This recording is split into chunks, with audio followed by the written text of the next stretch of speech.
നമുക്ക് ഇപ്പോൾ വരുന്ന മറ്റൊരു വാർത്തയിലേക്ക് പോകണം. കൊല്ലം കണ്ണനെല്ലൂരിൽ സ്കൂൾ ബസ്സിന് തീപിടിച്ചു. ആളപായമില്ല. ബസ് പൂർണ്ണമായും കത്തിനശിച്ചു. ഡ്രൈവറുടെ സമയോചിതമായ ഇടപെടലാണ് കുട്ടികളുടെ ജീവൻ രക്ഷിച്ചത്. പുക ഉയർന്നപ്പോൾ ഡ്രൈവർ വാഹനം നിർത്തി വിദ്യാർത്ഥികളെ ഇറക്കുകയായിരുന്നു. ട്രിനിറ്റി ലൈസിയം സ്കൂൾ ബസ്സിനാണ് തീപിടിച്ചത്. സംഭവസ്ഥലത്തു നിന്ന് ദിലീപ് ദേവസ്യ നമുക്കൊപ്പം ചേരുന്നു. ദിലീപ് ദേവസ്യ, കൺമുന്നിൽ കത്തുന്നത് ഒരു ബസ്സാണ്. ദിലീപ് അത് കണ്ടു എന്നാണ് ഞാൻ മനസ്സിലാക്കുന്നത്. എങ്ങനെയാണ് ഈ സ്കൂൾ ബസ്സിന് തീപിടിച്ചത്? കുട്ടികളെ ഉടനെ ഇറക്കാൻ കഴിഞ്ഞോ? സുജിയ, വലിയൊരു അപകടത്തിൽ നിന്ന് തന്നെയാണ് ഇപ്പോൾ രക്ഷപ്പെടുത്തിയിരിക്കുന്നത്. ഡ്രൈവറുടെ സംയോജിതമായ ഇടപെടൽ കൊണ്ട് കുട്ടികളുടെ ജീവൻ രക്ഷിക്കാൻ പറ്റിയെന്നില്ല. ബസ് പൂർണ്ണമായും തന്നെ കത്തി നശിച്ചു എന്നുള്ളത് തന്നെയാണ് നമുക്ക് ദൃശ്യങ്ങളിൽ നിന്ന് കാണാൻ പറ്റുന്നത്. ബസ്സിൻ്റെ സീറ്റുകളും മറ്റു കാര്യങ്ങളെല്ലാം തന്നെയാണ്. കുട്ടികളും ആയും ഉൾപ്പെടെ ഡ്രൈവർ വരുന്നതിനിടെ ബസ്സിൽ നിന്ന് മുൻഭാഗത്ത് നിന്ന് പുക ഉയരുന്നത് കണ്ട ബസ് ഡ്രൈവർ ബസ് ഒരു അരികു ചേർന്ന് റോഡിൻ്റെ അരികു ചേർന്ന് നിർത്തുകയായിരുന്നു. പിന്നീട് കുട്ടികളെയും കൊണ്ട് പുറത്തേക്ക് ഇറങ്ങലും ബസ് പെട്ടെന്ന് തന്നെ കത്തി അമരുകയായിരുന്നു. വലിയൊരു തീഗോളമായി മാറിയെന്നാണ് ദൃക്സാക്ഷികൾ പറയുന്നത്. ഈ ബസ് ഓടിച്ച ആളും ഇപ്പോൾ ഇവിടെ ഉണ്ട്. പോലീസുമായിട്ട് അവർ സാറേ ഇതിപ്പോൾ നമ്മുടെ ഫയർ ഓഫീസർ ചേരും. സാർ, എന്താ സാർ സംഭവിച്ചത്? എന്താണ്? നമസ്കാരം. ഞങ്ങൾ സ്റ്റേഷനിലേക്ക് മെസ്സേജ് കിട്ടുന്നതനുസരിച്ച് ഞങ്ങൾ വളരെ വേഗത്തിൽ വാഹനം ഇവിടെ എത്താൻ കഴിഞ്ഞ് 2 വാഹനങ്ങളാണ് ഇവിടെ സംഭവ സ്ഥലത്ത് എത്തിയത്. ഇവിടെ തന്നെ ഞങ്ങൾ വരുമ്പോഴേക്കും വാഹനം കത്തിക്കൊണ്ടിരിക്കുന്ന അവസ്ഥയായിരുന്നു. ഇവിടെ വളരെ വേഗത്തിൽ തന്നെ ഒരു വാഹനത്തിൽ നിന്ന് വാട്ടർ ലൈനും മറ്റൊരു വാഹനത്തിൽ നിന്ന് വാട്ടറും ഫോമും മിക്സ് ചെയ്ത് വാഹനത്തിൽ പൂർണ്ണമായിട്ടും അതിനകത്ത് അപ്ലൈ ചെയ്യാൻ കഴിഞ്ഞു.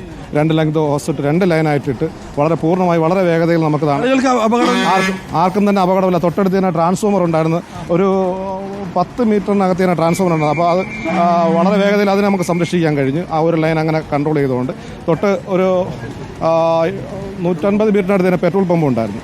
2 വലിയ ഹസാർഡസ് സംവിധാനങ്ങളായിരുന്നു. അത് 2 നമുക്ക് പൂർണ്ണമായിട്ടും കൺട്രോൾ ചെയ്യാൻ കഴിഞ്ഞു. മറ്റാർക്കും തന്നെ പരിക്കുകളൊന്നും തന്നെ ഇല്ല.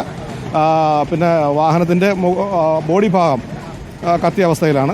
നമ്മൾ പൂർണ്ണമായിട്ടും അണച്ചു കഴിഞ്ഞു. എല്ലാവരും നാട്ടുകാരെല്ലാവരും രക്ഷാപ്രവർത്തനം. ഡ്രൈവർ വാഹനം ഓടിച്ച ചേട്ടാ, എന്തായിരുന്നു സംഭവിച്ചത് ചേട്ടാ? ഈ വാഹനം ഓടിച്ച വളവ് വന്ന് ഇങ്ങോട്ട് തിരിഞ്ഞപ്പോൾ ഒരു പുക കണക്ക് വരുന്നു. അത് കണ്ട് ഇങ്ങോട്ട് ഒതുക്കി പിള്ളേരെ ഇറക്കി. അപ്പോഴേ ഈ ഫയറിൻ്റെ എടുത്ത് വെച്ച് ഞങ്ങൾ അടിച്ച് പിന്നെ ഇവിടുന്ന് വന്നവരുമൊക്കെ എടുത്ത് വെച്ച് വെള്ളം അത് ഇതൊക്കെ അടിച്ചു. തീ കുറച്ചണച്ച് കുട്ടികളെ കൊണ്ട് ആളുകൾ ഞങ്ങൾ 4 പേരെ ഉള്ളായിരുന്നു. ബാക്കി പിള്ളേരൊക്കെ ഇറക്കി വരികയായിരുന്നു. അവരൊക്കെ ഇറക്കി ആദ്യമേ ഇറക്കിയതിന് ശേഷം പിന്നെ വെള്ളം എടുത്ത് ഒഴിക്കുന്നതൊക്കെ ഞാൻ കടയിൽ ഓസിട്ട് വെള്ളം എടുത്ത് ഒഴിച്ചതിന് ശേഷം പിന്നെ അപ്പുറത്ത് ഗ്യാസ് എടുത്തിട്ട് വന്ന് ഗ്യാസ് അടിച്ചായിരുന്നു. എന്നിട്ട് നിൽക്കുന്നില്ല, തീ കത്തിക്കൊണ്ടുവന്നത്. അതിന് ശേഷം പിന്നെ കുറച്ച് കഴിഞ്ഞതിന് ശേഷം ഫയർഫോഴ്സ് വന്നത്. നമുക്ക് ഒന്നുകൂടി ഈ ബസ്സിൻ്റെ ഉൾഭാഗം കാണേണ്ടതുണ്ട്. കാരണം പൂർണ്ണമായും ഏകദേശം 5 മിനിറ്റ് കൊണ്ട് തന്നെ ബസ് പൂർണ്ണമായി കത്തി അമരുന്നതാണ് നമ്മൾ കണ്ടത്. നമ്മൾ എത്തുമ്പോഴേക്കും ബസ്സിൻ്റെ ഒരു ഭാഗം കത്തിയിരുന്നു. ഇപ്പോൾ നോക്കൂ, ഒരു സ്കൂൾ വിദ്യാർത്ഥികളെയും കൊണ്ടുവരുന്നതായിരുന്നു. 4 വിദ്യാർത്ഥികളും ആയയും ഡ്രൈവറുമായിരുന്നു ഈ വാഹനത്തിൽ ഉണ്ടായിരുന്നത്.